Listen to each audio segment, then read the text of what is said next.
नमस्कार, आप देख रहे हैं प्रदेश का भरोसेमंद news channel India news Rajasthan. मैं हूं आपके साथ सुप्रीत सचदेव। स्वागत है आपका हमारे खास कार्यक्रम बोलियो राजस्थान में। प्रदेश में अपराध के ग्राफ में लगातार बढ़ोतरी हो रही है। महिलाओं पर अत्याचार की घटनाओं में मानो उफान सा आ गया है। ऐसा कोई दिन नहीं बीतता जब प्रदेश के किसी कोने से महिलाओं पर अत्याचार की घटनाओं की खबर न आती हो। 21वीं सदी में जहां महिलाओं का सम्मान होना चाहिए, महिलाओं को समानता का दर्जा देना चाहिए, वहां बलात्कार की घटनाएं बढ़ रही हैं। प्रदेश में महिला अत्याचार के आंकड़ों में लगातार बढ़ोतरी देखी जा रही है। इसके अलावा बात अनुसूचित जाति अत्याचार और अनुसूचित जनजाति पर अत्याचार की करें तो उनमें भी काफी बढ़ोतरी दर्ज की गई है। अपराधों में लगातार हो रही बढ़ोतरी ने पुलिस की टेंशन बढ़ा दी है। कई प्रयत्न करने के बावजूद भी अपराध का ग्राफ कम होने का नाम नहीं ले रहा है। जहां एक तरफ प्रदेश में महिलाओं को सुरक्षित माहौल देने का दावा किया जाता है, तो वहीं दूसरी ओर पुलिस के आंकड़े तमाम दावों की पोल खोलते हुए नजर आ रहे हैं। पुलिस के आंकड़ों के मुताबिक राजस्थान में महिला अत्याचारों की बात करें तो साल 2022 के शुरुआती 5 महीनों में पिछले साल की तुलना में तकरीबन 24% की वृद्धि दर्ज की गई है। वहीं पॉक्सो एक्ट के तहत दर्ज प्रकरणों में साल 2021 की तुलना में साल 2022 में 18% की वृद्धि दर्ज की गई। अनुसूचित जाति अत्याचारों में 28 और अनुसूचित जनजाति अत्याचारों में 40% की वृद्धि हुई है। प्रदेश में बढ़ रहे अपराध के इसी मुद्दे को लेकर बोलियो राजस्थान की टीम प्रदेश की अलग अलग जगहों पर गई और लोगों की राय जानी। सबसे पहले आपको लेकर चलते हैं जयपुर, जहां इंडिया न्यूज संवाददाता विशाल शर्मा ने लोगों से बात की और उनकी राय जानी। राजस्थान में एक बार फिर महिला अत्याचार के मामले में बढ़ोतरी हुई है। 2021 के मुकाबले 2022 में 24% मामलों में वृद्धि हुई है। ऐसे में जयपुराइट से जानते हैं, महिलाओं से खासतौर पर जानते हैं इस मुद्दे पर वो क्या कहना चाहेंगे। लगातार अपराध बढ़ रहे हैं, क्या वजह है? सर, सबसे पहली चीज तो ये है कि लोगों पे अब जो खौफ होना चाहिए, जैसे कहते हैं ना कि आम जन में विश्वास, अपराधियों में खौफ, तो अभी वो वाली चीज जो है वो पूरी तरीके से शायद जनता समझ नहीं पाई है, तो इसलिए बहुत ज्यादा अपराध जो है वो लगातार बढ़ रहे हैं। दूसरी चीज ये है कि हमारी जो जुडिशियली है, हमारी जो पुलिस व्यवस्था है, वो एक्शन लेने में कहीं ना कहीं देर कर देती है, जिसकी वजह से जो है ये अपराध लगातार बढ़ते जा रहे हैं। इसके अलावा जो है महिलाओं को लेकर लोगों में जितनी संवेदनशीलता, समाज में जितनी संवेदनशीलता, सर मुझे ऐसा लगता है कि यदि जब तक मेरे आसपास बहुत सारी गाड़ियां टूट रही हैं या किसी व्यक्ति के साथ, किसी महिला के साथ छेड़छाड़ हो रही है, जब तक मेरे घर में, मेरे आसपास मेरी किसी रिलेटिव के साथ या मेरी किसी जान पहचान वाली के साथ कोई अपराध नहीं होता, तब तक मैं उस अपराध को लेकर जो है सजग नहीं होती, या उसमें लेकर अगर ये कहा जाए मेरे को कि आप जो है वो पुलिस में जाकर जो है अपना बयान दीजिए, तो शायद मैं बयान भी जो है वो समाज जो है बयान भी देने के लिए आगे नहीं आता। तो कहीं ना कहीं समाज भी इसमें कोऑपरेट नहीं करता, उसकी भी जो है वो सर कमी यहाँ पर देखी जा सकती है। महिला अत्याचार ही नहीं, SC/ST के मामलों में पिछले 5 महीनों में वृद्धि हुई है। करीब 26% और 40% मामले बढ़ोतरी हुई है। किस तरह देखते हैं, ग्रामीण अंचलों में लगातार ये मामले बढ़ते जा रहे हैं? अपराध को बढ़ने के लिए सबसे पहली व्यवस्था है मानसिकता। जब तक मानसिकता लोगों की नहीं बदलेगी तब तक अपराध कम नहीं। और जरूरी नहीं है कि अपराध पुलिस द्वारा ही रोके जा सकते हैं, समाज अगर कोऑपरेट करता है तो अपराध रोके जा सकते हैं। और SC/ST के जो एक्ट है उसमें स्पेशली प्रोविजन भी दिए गए हैं कि अगर उनके खिलाफ कोई भी कार्य, अगर कोई अपराध होता है तो डायरेक्टली उनके खिलाफ एक्शन ले सकते हैं। और पुलिस प्रशासन में भी एक अलग से एक व्यवस्था की गई है। और सेकंड थिंग, अगर पुलिस व्यवस्था में अगर कोई कार्रवाई नहीं होती है, वो डायरेक्टली कोर्ट भी जा सकते हैं, लेकिन ये प्रोसेस जो वो लंबा होता है और कानून की अन्योभिकता है, जानकारी ना होना इसका मुख्य कारण है। सेकंड थिंग, अभी बहुत सारी ऐसी चीजें हैं जो महिलाओं के जो प्राइवेसी के लिए हैं वो बनाई गई। जैसे अभी अप्रैल में 9 अप्रैल को एक ऐप लॉन्च किया था, इंदिरा शक्ति ऐप, कांग्रेस सरकार द्वारा। तो उसमें भी ये था कि अगर आप इंस्टॉल करते हैं तो उसमें अगर आपको कोई प्रॉब्लम होता है तो सिर्फ एक वॉल्यूम बटन प्रेस किया जाता है, ताकि 4 नंबर जहाँ पे आपको दिया गया था रेफरेंस, उसमें आपकी लोकेशन पहुंचता है, आपके जो भी नॉन बंदा होगा वहाँ पे पहुंच करके आपकी हेल्प कर सकता है। तो वो भी एक ऑप्शन है, और बाकी सारी ऑप्शन है वो भी आप यूज कर सकते हो। लेकिन कहीं ना कहीं होता है कि जानकारी का अभाव, जिस तरह से इन्होंने बताया था, लेकिन कई बार शिकायत देने के बाद भी ठोस कार्रवाई नहीं हो पाती, इसकी वजह से बदमाशों के हौसले बुलंद होते हैं। बिल्कुल सर, ये एक मुख्य कारण है। हमारे सामने कोई एक सा एग्जाम्पल ही नहीं है सर कि जिसके तहत ये अपराधियों में ये डर बैठ सके, ये भय बैठ सके कि यदि मैं अपराध करूंगा तो दूसरे दिन, तीसरे दिन या बहुत जल्दी जो है मेरे ऊपर कार्रवाई हो जाएगी, मुझे पकड़ लिया जाएगा। बहुत लंबे समय तक मामले जो है लंबित रहते हैं सर। मेरा मानना यह है कि कठोरता हमेशा बेकार नहीं होती, हमेशा खराब नहीं होती।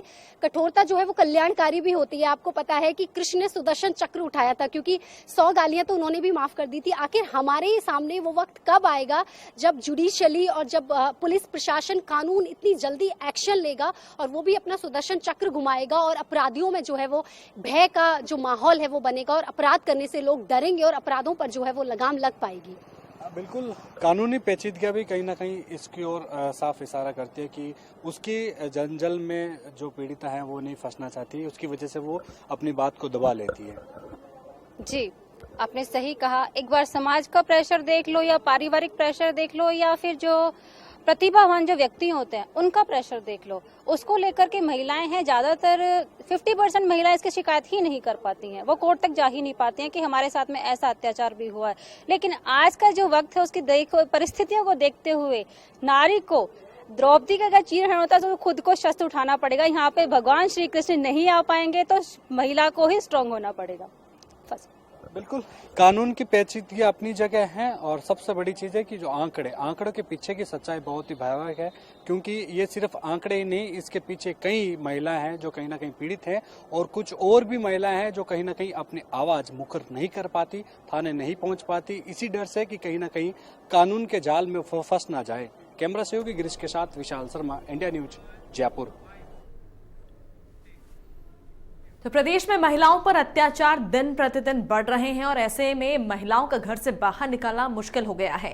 इसको लेकर महिलाओं को मानना है कि महिला खुद सक्षम हो और साथ ही सादा वर्दीधारी पुलिसकर्मी बाजार में तैनात हो ताकि महिलाओं के साथ छेड़छाड़ और अन्य अत्याचार होने की घटना को रोका जा सके। इंडिया न्यूज राजस्थान के लिए भवानी जोशी की ये रिपोर्ट देखिए। जा रहे हैं, वहीं अनुसूचित जाति हो या जनजाति महिलाओं के दुष्कर्म की घटनाएं बढ़ रही है, वहीं अत्याचार बढ़ रहा है। बालिकाओं को स्कूल से निकलना मुश्किल हो गया। उसको रोकने के लिए सरकार को किस तरह से कदम उठाने चाहिए? हमारे साथ कुछ महिलाएं हैं, कुछ लोग हैं, बात करते हैं। इस तरह से आप किसको मानते, कैसे मानते हो? मैं मानती हूँ कि महिलाओं पर जो अत्याचार हो रहा है उसके लिए एक समूह और संगठन बनाया जाना चाहिए। जो महिलाएं संगठित, जो महिला पढ़ी लिखी है, शिक्षक है, हर मोहल्ले में अलग अलग महिलाओं के रूप में उनको कार्य सौंप देना चाहिए कि जो अपने मोहल्ले, गली में, घरों में कहीं पे भी महिलाओं पर अत्याचार हो रहा है तो अब वो अपने नज़दीकी पुलिस या महिला मंडल में उनको शिकायत दर्ज करवा के और उन महिलाओं के अत्याचार हो रहे उनको न्याय दिलाना चाहिए। आप सरकार को क्या उम्मीद रखते हैं? सरकार से हमें उम्मीद है कि हमारे पूरी महिलाओं को उनके शोषण से या जो भी उनके साथ अत्याचार हो रहा है उनको उनसे पूरी सहायता मिले और जितनी भी छोटी बच्चियां हैं, बालिकाएं हैं, उन पे जो अभी हो रहे हैं, जो कांड उठा के ले जाना करना, तो सब बच्चों को अभी बताया गया है हमारे स्कूल में कि आपको ये हेल्प नंबर है तो उन पे आपको कॉल करके बुलाना है, अपने माता पिता को बुलाना है। इसी प्रकार हम सबको प्रोत्साहन कर रहे हैं बच्चों को ये सब चीज़ करने में। बालिकाओं को अत्याचार को रोकने की प्रयास किया? बालिकाओं को अत्याचार रोकने के लिए तुरंत हमारे स्कूल में बताया गया कि इस हेल्पलाइन नंबर पर 1098 पर कॉल करना चाहिए, जिससे सुरक्षा होती है और पेरेंट्स को बताना चाहिए, टीचर को। आप क्या मानते हैं बालिका अत्याचार रोकने के लिए? हमारे बालिका अत्याचार को रोकने के लिए हमारे स्कूल में भी बताया गया है और हमें हेल्पलाइन नंबर भी बताया गया है और ऐसे अत्याचारों से हमें घर में सूचना देनी चाहिए तथा हेल्पलाइन नंबर पर कॉल करना चाहिए। गुड टच बैड टच के बारे में हमें अपने बच्चों को पहले से ही बता देना चाहिए। अगर इस तरह की कोई घटना होती है तो हमें तुरंत पुलिस को सूचना 1098 पे करनी चाहिए और पुलिस से भी ये आग्रह करेंगे कि आप शादी वर्दी में जो गर्ल्स स्कूल है, गर्ल्स कॉलेज है, मॉल है या भीड़ वाले इलाकों में वहाँ पे अपनी गश्त 24 घंटे रखें तो अपने इस अत्याचार से काफ़ी निजात मिल सकती है। बीकानेर की महिलाओं का मानना है कि अत्याचारों को रोकने के लिए सरकार को चाहिए कि एक महिला संगठन बनाए। वहीं दूसरी ओर सादावर्दी में पुलिस जारी शहर में गश्त करे ताकि जो भी अत्याचार हो तुरंत महिला उसको शिकायत करे और आरोपियों को पकड़ सके। वहीं अत्याचारों को रोकने के लिए पूरी तरह से पुलिस को जो है मुस्तैद होना चाहिए। इंडियन न्यूज राजस्थान के लिए बीकानेर से भवानी जोशी। और अब आपको ले चलते हैं अजमेर, जहां से हमारे सहयोगी जावेद खान ने लोगों से बढ़ते अपराध के इस मुद्दे पर बात की और उनकी राय जानी। प्रदेश भर में राज्य सरकार और केंद्र सरकार ने बहुत महिलाओं की सुरक्षा के लिए बहुत सख्त कानून बनाए हुए हैं। बावजूद इसके भी आज भी महिला सुरक्षित नहीं है। जगह जगह चेन स्नैचिंग, महिलाओं के साथ छेड़छाड़, छोटी बच्चियों के साथ में छेड़छाड़, बड़ी महिलाओं के साथ में छेड़छाड़, छात्राओं के साथ में छेड़छाड़, हर तरीके से महिलाओं को प्रताड़ित करने का जो काम है बदस्तूर जारी है। इसके ऊपर किस तरीके से अंकुश लगे, अजमेर शहर की कुछ महिलाएं हमारे साथ में मौजूद हैं जिनसे हम खास बात करेंगे। इंडियन न्यूज़ में स्वागत है आप सभी का। जिस तरीके से देखा जा रहा है कि महिलाओं के साथ में लगातार अत्याचार बढ़ते चले जा रहे हैं, क्या कारण है? इसका यही कारण है कि सरकार जो कानून बनाती है या पुलिस प्रशासन जो अपना कानून बनाती है, लेकिन उनका सख्ती से पालन ही नहीं किया जाता है। जहाँ देखो और लड़कियाँ बेचारी अकेली चल नहीं सकती हैं, महिलाएं रोड पे अकेली चल नहीं सकती हैं। कभी उनके कोई छेड़छाड़ करके जाता है, कभी कोई उन्हें कमेंट्स पास करता है, कभी कोई उनके मतलब कुछ ना कुछ अनशन बोलते ही रहते हैं। और ना तो वो घर में सुरक्षित है ना बाहर सुरक्षित। पुलिस के पास जाओ तो पुलिस भी उनका साथ नहीं देती है। हमेशा उनको बोलते हैं हाँ ठीक है आपके लिए कार्रवाई होगी, कार्रवाई होगी। कार्रवाई होगी कब, कोई बताए तो सही। देखिए, इनका कहना बिल्कुल सही है और उनका आक्रोशित होना भी बिल्कुल सही है कि पुलिस प्रशासन जो है बिल्कुल काम नहीं करती, क्योंकि पुलिस जो है बिल्कुल लचीली है। कानून सरकार ने सख्त बना रखे हैं लेकिन उसकी पालना पूरी तरीके से नहीं होती। आप क्या कहेंगे इस बारे में? आप बोलिए। हम तो यही कहेंगे कि महिला की सुरक्षा का पूरा ध्यान रखा जाए। जैसे महिलाएं निकलती है तो उनके साथ कोई किसी तरह का अत्याचार नहीं हो, पुलिस इसका सख्ताई से पालन करे। और जैसे महिलाएं जाती हैं उनसे कोई चेन खींच लेता है, उनके जेवर की भी सुरक्षा नहीं होती है। हर तरह की मतलब महिला को सुरक्षा मिलनी चाहिए। देखिए, लगातार मांग यही है कि महिला को इतना ज़्यादा नियम कानून बनने के बाद भी कोई सुरक्षा नहीं है। फिर भी जो है सरकार जो है अपना काम करती है, लेकिन जो प्रशासन है, प्रशासनिक पुलिस अधिकारी है, वो गश्त पूरी तरीके से उनकी बराबर तरीके से नहीं होती। आप क्या कहेंगे इस बारे में? मैं ये कहना चाहती हूँ कि ना एक समाज में विधवा औरत की तो बिल्कुल भी सुनाई नहीं हो पाती, जिसका पति नहीं है और उस पर कोई अत्याचार होता है या उसको कोई प्रॉब्लम आती है तो ना तो पुलिस थाना कोई काम आता है, ना एसडीएम ना नेता। वहाँ पे चक्कर काट के अकेली औरत बहुत परेशान होती तो भी उसकी सुनवाई नहीं की जाती है हर एक चीज़ के लिए। इस दौर से मैं खुद गुजर चुकी हूँ। आज मेरे यहाँ नल कनेक्शन नहीं है, मैं नल कनेक्शन के लिए 2 महीने तक भाग दौड़ करी तो भी मेरा ये काम नहीं हुआ अभी तक भी। पानी के लिए इतनी परेशानी हो रही है मुझे। देखिए, कितनी ज़बरदस्त विडंबना है कि महिला की सुरक्षा के लिए बहुत से कानून सरकार ने बना रखे, राज्य सरकार ने बना रखे, केंद्र सरकार ने बना रखे, लेकिन महिलाएं जो विधवा हैं उनकी सुरक्षा तो कतई नहीं है। आज जैसे जिस तरीके से इन महिला ने हमारे दर्शकों को बताया कि जो विधवा होती है वो मतलब उनके लिए ना पुलिस में कोई सुनवाई होती है, ना राजनेता कोई सुनाई करता है। आज ये महिला लगभग 2-3 महीनों से खुद बता रही है कि मैं पानी के लिए दर दर भटक रही हूँ, लेकिन इनका कनेक्शन पाने का आज तक भी नहीं लगा। आखिर क्यों? सरकार इतनी सख्त क्यों नहीं है महिलाओं को लेकर के? सिर्फ कागजी कार्रवाई के अंदर वो सख्त है, नियम बनाने में सख्त है, नियम की पालना करने में सख्त क्यों नहीं है? सरकार को बेहद इस महिलाओं के बारे में कुछ ना कुछ सोचना पड़ेगा, जिससे महिला वापस से मजबूत हो और एक बार समाज में कदम से कदम मिला के चले। सीरत अली के साथ जावेद खान, इंडिया न्यूज़, अजमेर। और यहाँ वक्त तो चला एक छोटे से ब्रेक का।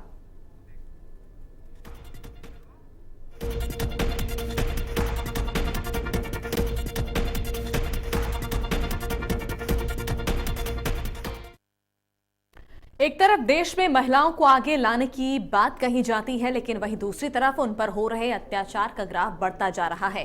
ऐसे में महिलाएं अपने घर से बाहर निकलने से डरती हैं। अगर महिलाएं अपने घर से ही बाहर नहीं निकलेंगी तो आगे कैसे बढ़ेंगी और कैसे सशक्त होंगी? देखिए कोटा से हमारे सहयोगी राजेंद्र भारद्वाज की ये रिपोर्ट। बच्चियों और महिलाओं के साथ छेड़छाड़ की घटनाएं आम हैं और लगातार ऐसी छेड़छाड़ की घटनाएं सामने आ रही है। इंडिया न्यूज़ राजस्थान के खास कार्यक्रम बोलो राजस्थान में आज इस विषय पर बात करने के लिए कुछ महिलाएं और कुछ शिक्षिकाएं हमारे साथ हैं, उनसे बात करना चाहेंगे। मैडम, बच्चियों के साथ आए दिन छेड़छाड़ की घटनाएँ देखने को मिलती है, चाहे वो कोचिंग से जाएँ या स्कूल से जाएँ, लगातार इस तरह की बातें सामने आती है, क्या कहना चाहेंगे? देखिए, ये जो एक कृत्य है ये तो समाज के लिए एक बहुत बड़ा अपराध है कह सकते हैं, और जो भी इस तरीके का कृत्य करता है तो चाहे कानूनी तौर पर हो चाहे किसी भी तौर पर उसको सज़ा तो पूरी तरीके से मिलनी चाहिए। दूसरी बात, पेरेंट को भी इस चीज़ के लिए रिस्पॉन्सिबल होना चाहिए कि हमारी जो बच्चियां हैं या बच्चियों के साथ साथ में जो हमारे बच्चे भी हैं, यानी कि बॉयज़ और गर्ल्स दोनों की बात की जाए, कहाँ जा रहे हैं, किस समय जा रहे हैं, क्या पहन रखा है, क्या किस काम के लिए वो जा रहे हैं, कितनी देर में वापस आएंगे। तो एक हर चीज़ की पंक्चुअलिटी या हर चीज़ का ध्यान अगर पेरेंट भी रखेंगे तो बिल्कुल तो नहीं, लेकिन हाँ काफ़ी हद तक इस चीज़ को कम किया जा सकता है। छेड़छाड़ की घटनाएं होती है, कानून कई बन गए, मगर बच्चियां घर पे बताने से या टीचर को बताने में कतराती है। उसके लिए बच्चियों को क्या संदेश देना चाहिए? बच्चों को संदेश देना चाहिए कि आप जो जैसे माँ को हम सारी बातें बताते हैं, वैसे ही जो टीचर है उनको भी अपने पेरेंट्स की तरह मान के चलें। यदि वो सारी बातें बताएंगे तो ही पेरेंट्स भी और टीचर्स भी सब जागरूक रहेंगे, और जब तक जागरूक नहीं रहेंगे तब तक कुछ भी नहीं हो सकता। तो इसके लिए टीचर्स को, पेरेंट्स को, इन सबको जागरूक होना पड़ेगा। बच्चा कहाँ जा रहा है, कैसा है, क्या उसने पहन रखा है, सारी चीज़ों का उसे ध्यान रखना पड़ेगा। तब जाकर हम समाज से इस बुराई को मिटा सकते हैं। मिटा तो नहीं सकते, काफ़ी हद तक कम कर सकते हैं। मिटाने में तो हमें बहुत समय लगेगा, क्योंकि हमारा जो समाज है, समाज में कुछ लोग ऐसे हैं जो नियमों को जानते हैं लेकिन जानने के बाद भी नियमों का उल्लंघन करते हैं, और जब तक समाज में ऐसे लोग रहेंगे समाज से ऐसा कुकृत्य समाप्त नहीं हो सकता। मैडम, डिजिटल युग है, डिजिटल युग में कई बार छेड़छाड़ की घटनाएं फेसबुक, ट्विटर और व्हाट्सएप के जरिए भी होती है, इस पर क्या कहना चाहेंगे? सर, मुझे लगता है कि जो डिजिटल प्लेटफॉर्म जो है, फेसबुक हो गया, व्हाट्सएप हो गया, तो बच्चों को तो इन चीज़ों से दूर ही रखना चाहिए हमें, क्योंकि बच्चों के इवन बड़ों को भी, और बच्चों को तो स्पेशली दूर रखना चाहिए। और अगर यूट्यूब वगैरह बच्चे अपनी एजुकेशन के लिए भी यूज़ कर रहे हैं अगर, तो पेरेंट को पता होना चाहिए कि हमारा बच्चा उसमें क्या कर रहा है, क्या देख रहा है। उन्हें पता होना चाहिए कि आज यूट्यूब बच्चे ने यूज़ कर रहा है तो उसमें क्या चीज़ें वो देख रहा है, मतलब उनकी नॉलेज में होनी चाहिए सारी चीज़ें। कई बार थानों में इस तरह की छेड़छाड़ के मामले आते हैं जिसमें सोशल मीडिया पर ही छेड़छाड़ की जाती है, तो इस पर क्या कहना चाहेंगे? सर, उसके बारे में हम कहेंगे पुलिस को भी जागरूक होना चाहिए, ठीक है, उसके लिए, और पेरेंट्स को भी जागरूक होना चाहिए। अभी हम ज़्यादातर हम भारतीय संस्कृति के हैं, लेकिन पाश्चात्य संस्कृति का ज़्यादा हम उसका उपयोग कर रहे हैं। आजकल लड़कियां ड्रेस के मामले में देखो आप, लड़कियां असभ्यतापूर्ण कपड़े नहीं पहनती हैं, उससे भी क्या है ये माहौल ज़्यादा बन रहा है छेड़छाड़ का, बलात्कार का। तो मैडम, लड़कियों पे सारी पाबंदी क्यों, पुरुषों पे कोई पाबंदी नहीं है? पुरुष प्रधान देश को आप क्या मैडम ये बताना चाहती हैं कि भाई पुरुषों के लिए तो कोई पाबंदी नहीं है, लड़की समान है, लेकिन हम भारतीय संस्कृति में रहते हैं तो संस्कृति के अकॉर्डिंग। नहीं मैडम, भारतीय संस्कृति ये थोड़ी कहती है कि मैडम आप कपड़ों पर रोक लगाएंगे। नहीं सर, आदमी की सोच बदलनी चाहिए, कपड़े थोड़ी बदलने चाहिए। सोच तो बदलनी चाहिए सर, लेकिन हमें एक स्वतंत्रता तो है, हम स्वतंत्र भारत में रहते हैं, लेकिन एक मर्यादा में रहना, क्योंकि आजकल लड़कियों को हम अधिकार तो सारे हैं लेकिन उन अधिकारों का लड़कियां भी दुरुपयोग करती है सर। इसीलिए कानून तो कई बन गए मैडम, मगर बच्चियां पुलिस थानों में नहीं जा पाती, पेरेंट्स से नहीं कह पाती, तो मैडम किस तरह के कानून होना कड़ा होना चाहिए, और किस तरह से बच्चियों को सीख देना चाहेंगे कि इस तरह की अगर कोई भी छेड़छाड़ की घटना हो तो बच्चियां किस तरह से फेस करें? वो सबसे पहले तो मतलब अपने घर वालों को बताएं, अपने जो टीचर क्लास होती है तो उनको बताएं, मतलब छुपाना नहीं चाहिए उसको, वो वाली बात समझा, मतलब कहे वो उनसे। पुलिस में भी मैडम कई तरह के कानून बने हुए हैं छेड़छाड़ को लेकर, उसके लिए क्या कहना चाहेंगे? क्या सुलभ न्याय मिल पाता है थानों में? हाँ सर, अगर हम सब एकजुट होकर करें, मतलब वो हमको बताएगी तो हम उनके साथ जाएंगे तो हो सकता है वहाँ सख्त कार्रवाई हो। न्याय प्रक्रिया बहुत लंबी होती है, ये न्याय तो सब मिलता है, ठीक है, लेकिन वो प्रक्रिया बहुत लंबी चलती है, इसलिए न्याय वो रह जाता है।